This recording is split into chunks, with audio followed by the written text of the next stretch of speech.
آج ہم قرآن پاک کے کس خوبصورت واقعے کو جانیں گے۔ قرآن پاک میں بے شمار واقعات اور زبردست نالج ہے۔ آج قرآن پاک کے ایک نہیں بلکہ 2 سے 3 مختصر واقعات کی طرف ہم انشاءاللہ برکتیں لیں گے۔ آج بیسیکلی تو ہمارے سلسلے کا ٹاپک تخت بلقیس ہے، لیکن اس سے پہلے ہم حضرت سلیمان علیہ السلام کی حکومت کے بارے میں جان چکے ہیں۔ اللہ نے آپ کو پرندوں، ہواؤں، جنات اور سرکش شیطان پر بھی حکومت دی۔ پرندے اور جانور بھی آپ کے تابع تھے۔ ایک کمال کا پرندہ آپ کے ساتھ ہوا کرتا، ہدہد اسے کہتے ہیں۔ اس ہدہد نے کیا کمال کیا اس کے بارے میں بھی جانیں گے، اور پھر تخت بلقیس کس طرح حضرت سلیمان علیہ السلام کی بارگاہ میں لایا گیا وہ بھی جانیں گے۔ اور اگر سلسلے کے وقت نے اجازت دی تو حضرت سلیمان علیہ السلام کی جو وفات کا واقعہ ہے، دنیا سے پردہ فرمانا بھی آپ کا ایک امیزنگ اور ایک کمال کا واقعہ ہے، وہ بھی جانیں گے۔ حضرت ابو صدیق ناجی رحمت اللہ تعالی سے مروی ہے کہ حضرت سلیمان علیہ السلام جب ایک بار بارش کے لیے دعا کے لیے باہر نکلے تو آپ نے ایک چونٹی دیکھی جو اپنے پاؤں آسمان کی طرف اٹھائے ہوئے کہہ رہی تھی، اے اللہ، میں بھی تیری مخلوق میں سے ایک مخلوق ہوں اور ہم تیرے رزق سے بے نیاز نہیں ہیں، پس تو ہمیں دوسروں کے گناہوں کے سبب ہلاک نہ فرما۔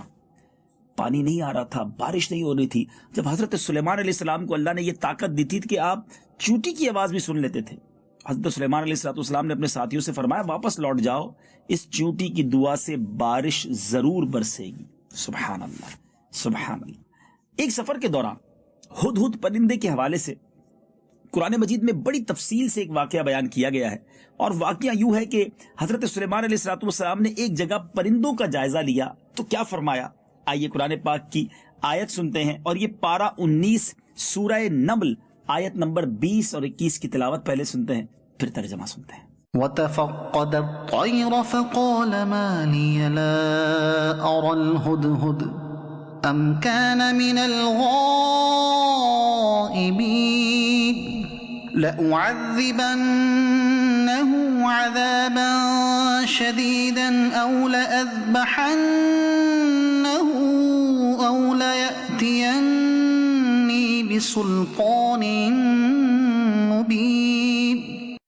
اور پرندوں کا جائزہ لیا تو بولا، مجھے کیا ہوا کہ میں ہدہد کو نہیں دیکھتا، یا وہ واقعی حاضر نہیں، ضرور میں اسے سخت عذاب کروں گا یا ذبح کر دوں گا، یا کوئی روشن سند میرے پاس لائے۔ اب یہاں اس آیت کی تفسیر میں سخت سزا سے مراد اس کے پر اکھاڑ کر، یا اسے اس کے پیاروں سے جدا کر کے، یا اسے اس کے ساتھیوں کا خادم بنا کر، یا اسے غیر جانوروں کے ساتھ قید کرنے کی صورت میں سزا دینا ہے۔ یہاں اس سے مراد یہ ہے۔ مفسرین نے حضرت سلیمان علیہ السلام کے پرندوں کا جائزہ لینے اور ہدہد کے بارے میں دریافت کرنے کا کچھ سبب یہ بیان کیا کہ جب حضرت سلیمان علیہ السلام کسی جگہ پر اترتے تھے ناظرین، تو ہدہد جو تھا وہ پانی کی جگہ کے بارے میں بتا دیتا تھا۔ اللہ نے اسے یہ صلاحیت دی تھی کہ وہ زمین کے اندر بھی کہاں پانی ہے وہاں بتا دیتا۔ ذرا سوچیے، آج بڑی بڑی سیٹلائٹ مشینز لگتی ہیں اور اس کے ذریعے پتہ چلتا ہے کہ زمین کے کس حصے میں اندر پانی ہوگا۔ اس زمانے میں ہدہد پرندہ اوپر اڑتے ہوئے بتا دیتا کہ زمین کے اس حصے میں کھودا جائے تو پانی نکلے گا، اور اس کا طریقہ یہ تھا کہ جہاں اسے پانی نظر آتا تھا وہ چونچ سے اس جگہ کو کریدنا شروع کرتا، اور پھر حضرت سلیمان علیہ السلام جنات کو آرڈر دیتے تھے اور جنات اس جگہ کو کھود کر تھوڑی دیر میں پانی نکال دیتے تھے۔ حضرت سلیمان علیہ نبینا علیہ السلام جس جگہ پر اترے انہیں وہاں پانی کی حاجت تھی۔ لشکر والوں نے پانی تلاش کیا مگر انہیں پانی نہ ملا، تو ہدہد کو دیکھا گیا کہ وہ پانی کے بارے میں بتائے، لیکن وہ بھی موجود نہ تھا۔ اس لیے آپ علیہ السلام نے جب ہدہد کو موجود نہیں پایا تو پھر یہ بات ہوئی۔ اس کے بعد ہدہد زیادہ دیر تک تو غیر حاضر نہ رہا، جلد ہی حضرت سلیمان علیہ السلام کے دربار میں حاضر ہوا اور انتہائی ادب، عاجزی اور انکساری کے ساتھ معافی طلب کی، اور جو اس نے عرض کیا قرآن پاک میں وہ بھی موجود ہے۔ پھر قرآن پاک کی طرف چلتے ہیں، پارہ 19 سورہ نمل آیت نمبر 22 سے لے کر 26 کی تلاوت سنتے ہیں اور اس کا ترجمہ سنتے ہیں۔ فَمَكَثَ غَيْرَ بَعِيدٍ فَقَالَ أَحَطتُ بِمَا لَمْ تُحِطْ بِهِ وَجِئْتُكَ مِنْ سَبَإٍ بِنَبَإٍ يَقِينٍ إِنِّي وَجَدتُّ امْرَأَةً تملكهم وأوتيت من كل شيء ولها عرش عظيم وجدتها وقومها يسجدون للشمس من دون الله وزين لهم الشيطان أعمالهم فصدهم عن السبيل فهم لا يهتدون ألا يسجدوا لله الذي يخرج الخبأ في السماوات والأرض ويعلم ما تخفون وما تعلنون الله لا إله إلا هو رب العرش العظيم. تو ہدہد کچھ زیادہ دیر نہ ٹھہرا اور آ کر عرض کی میں وہ بات دیکھ آیا ہوں جو حضور نے نہ دیکھی، اور میں شہر سبا سے حضور کے پاس ایک یقینی خبر لایا ہوں. میں نے ایک عورت دیکھی کہ ان پر بادشاہی کر رہی ہے اور اسے ہر چیز میں سے ملا ہے اور اس کا بڑا تخت ہے. میں نے اسے اور اس کی قوم کو پایا کہ اللہ کو چھوڑ کر سورج کو سجدہ کرتے ہیں، اور شیطان نے ان کے اعمال ان کی نگاہ میں سوار کر ان کو سیدھی راہ سے روک دیا تو وہ راہ نہیں پاتے. کیوں نہیں سجدہ کرتے اللہ کو جو نکالتا ہے آسمانوں اور زمین کی چھپی چیزیں اور جانتا ہے جو کچھ تم چھپاتے ہو اور ظاہر کرتے ہو. اللہ ہے کہ اس کے سوا کوئی سچا معبود نہیں، وہ بڑے عرش کا مالک ہے. حضرت سلیمان علیہ السلام نے پھر ہدہد سے کیا فرمایا یہ بھی قرآن میں موجود ہے. آئیے یہ بھی سنتے ہیں. پارہ 19 سورہ نمل آیت نمبر 27. قال سننظر أصدقت أم كنت من الكاذبين. سلیمان نے فرمایا اب ہم دیکھیں گے کہ تو نے سچ کہا یا تو جھوٹوں میں ہے. یعنی آپ نے اس سے کہا کہ میں ابھی دیکھتا ہوں تو نے سچ کہا ہے یا تو جھوٹوں میں سے ہے. اس کے بعد حضرت سلیمان علیہ السلام نے ایک مکتوب لکھا جس کا مضمون یہ تھا اللہ کے بندے سلیمان بن داؤد کی جانب سے شہر سبا کی ملکہ بلقیس کی طرف بسم اللہ الرحمن الرحیم. اس پر سلام جو ہدایت قبول کرے.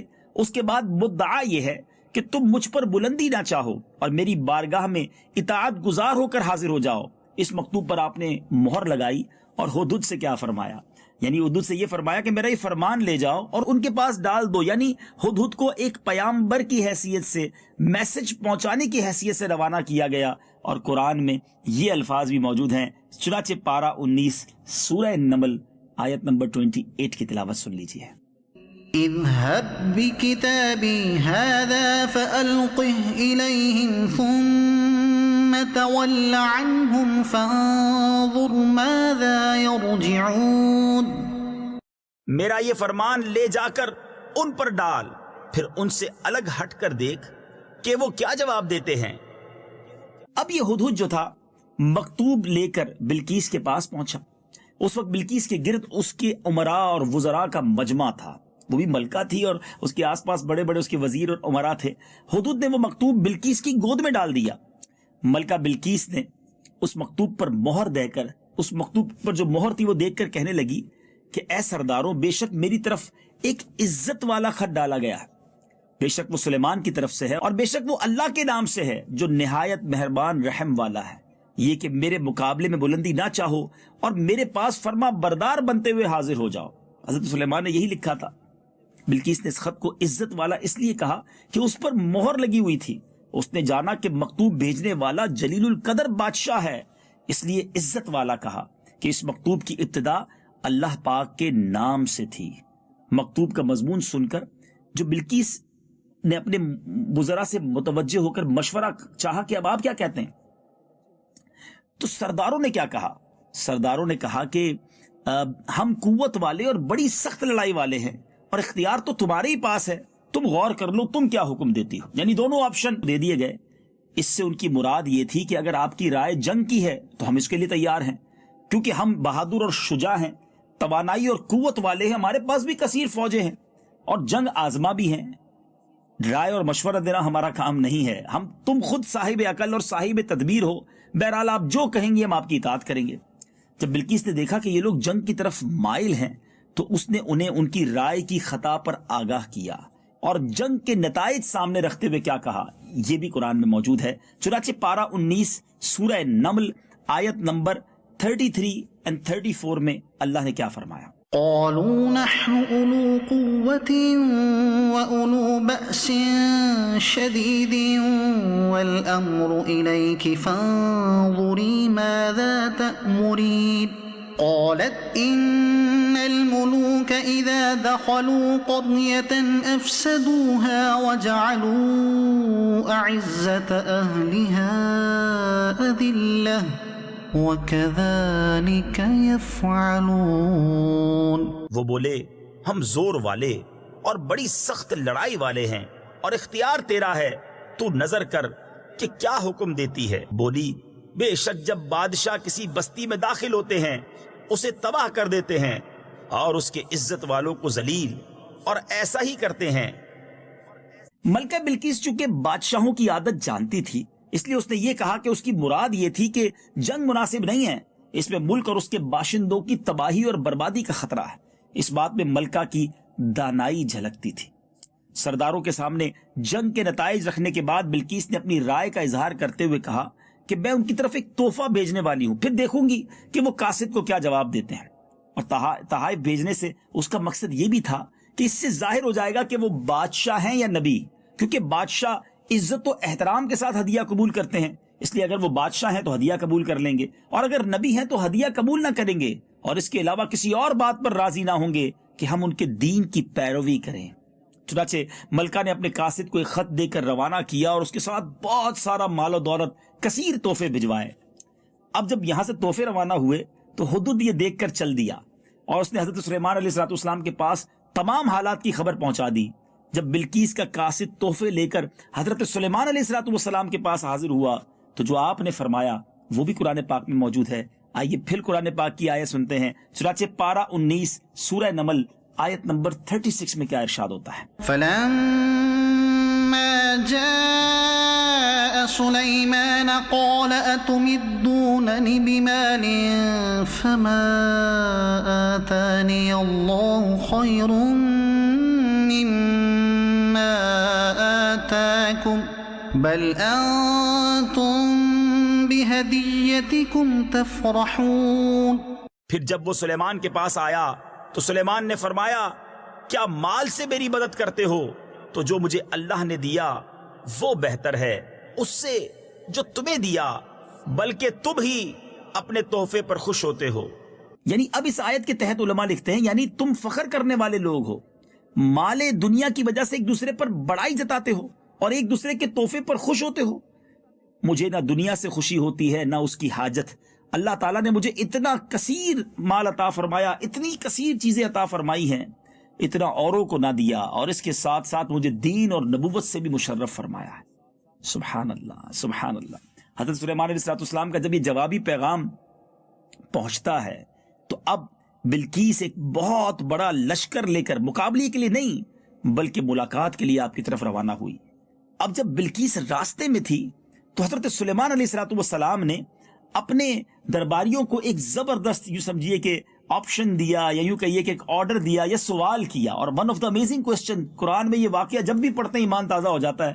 وہ کیا سوال تھا آئیے سنتے ہیں۔ قال يا أيها الملأ أيكم يأتيني بعرشها قبل أن يأتوني مسلمين۔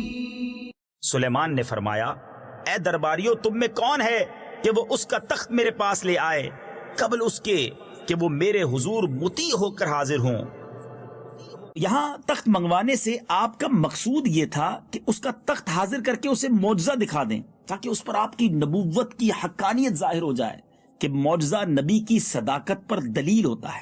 بعض مفسرین نے فرمایا کہ حضرت سلیمان نے چاہا کہ بلقیس کے آنے سے پہلے اس تخت کی حیت و صورت بھی بدل دیں اور اس سے اس کی عقل کا امتحان فرمائے کہ وہ اپنا تخت پہچان سکتی ہے نہیں۔ حضرت سلیمان کی بات سن کر ایک بڑے طاقتور خبیث جن نے کیا عرض کی یہ بھی سنیے۔ پارہ 19 ہے سورہ نمل آیت نمبر 39. قال عفريت من الجن أنا آتيك به قبل أن تقوم من مقامك وإني عليه لقوي أمين. ایک بڑا خبیث جن بولا کہ وہ تخت حضور میں حاضر کر دوں گا قبل اس کے کہ حضور اجلاس برخاست کریں، اور میں بے شک اس پر قوت والا امانت دار ہوں. حضرت سلیمان نے فرمایا میں اس سے جلدی چاہتا ہوں. یہ سن کر آپ کے وزیر حضرت آصف بن برخیہ نے کیا عرض کی؟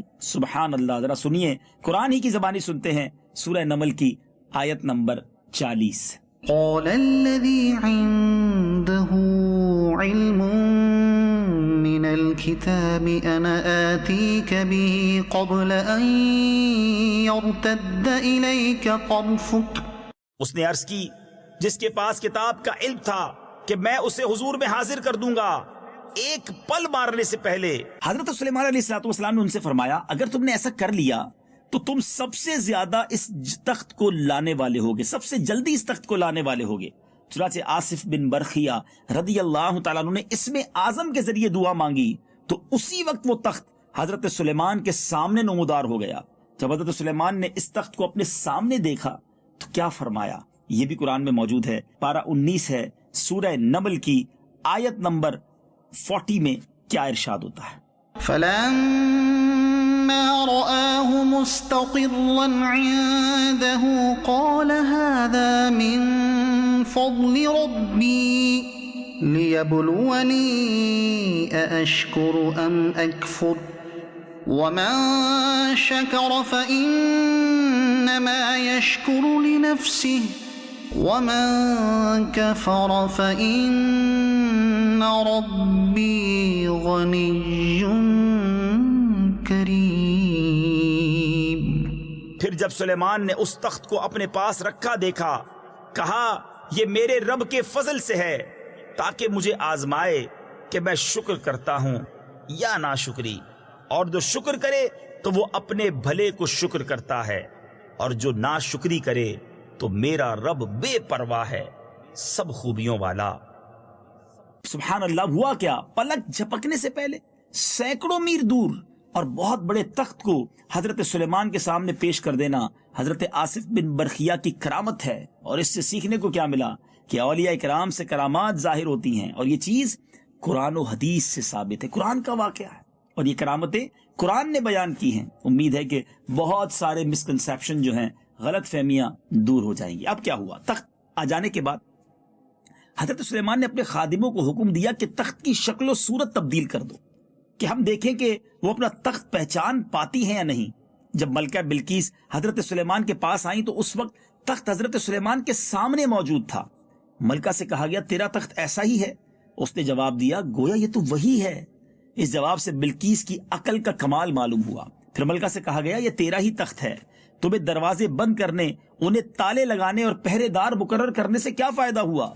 پھر ملکہ بلقیس نے اطاعت قبول کرتے ہوئے کہا ہمیں اللہ تعالیٰ کی قدرت اور آپ کی نبوت کے صحیح ہونے کی خبر اس واقعے سے پہلے ہدہد کے واقعے سے اور وفد کے امیر سے مل چکی ہے.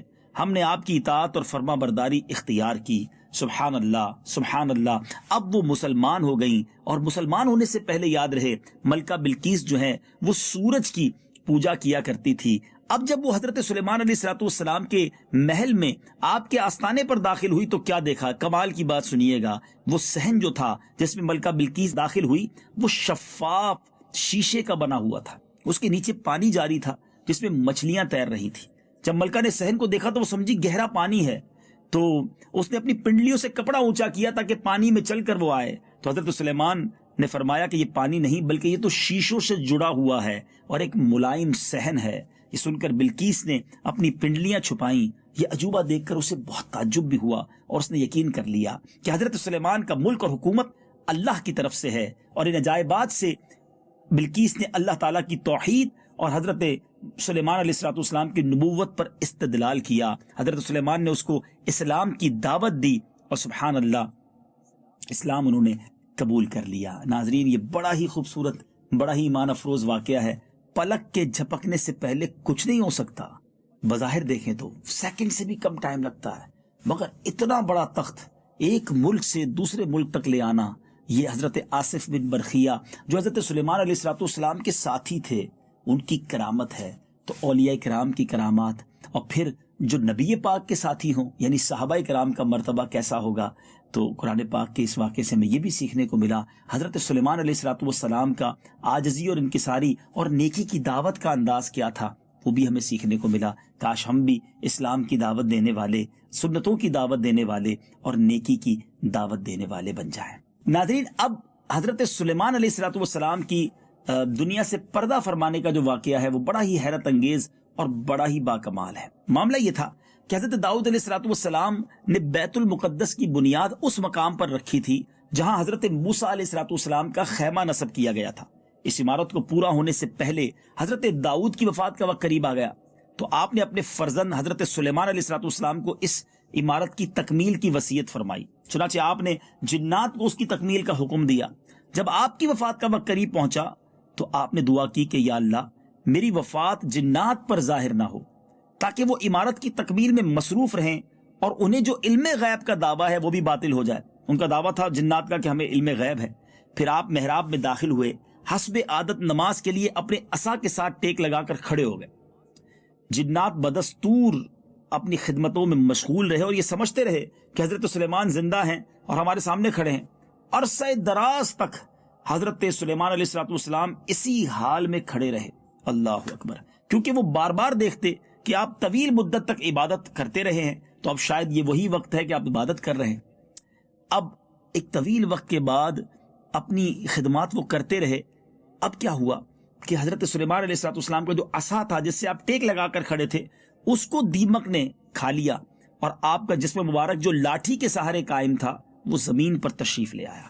اس وقت جنات کو آپ کی وفات کا علم ہوا، تب جنوں پر حقیقت کھل گئی کہ وہ غیب کا علم نہیں جانتے، کیونکہ اگر وہ غیب کا علم جانتے ہوتے تو حضرت سلیمان کی وفات سے آگاہ ہو جاتے، اس ذلت و خواری کے عذاب میں نہ رہتے، بلکہ آپ کی وفات کے اگلے منٹ ہی اپنی مشقت والے کاموں سے بھاگ جاتے۔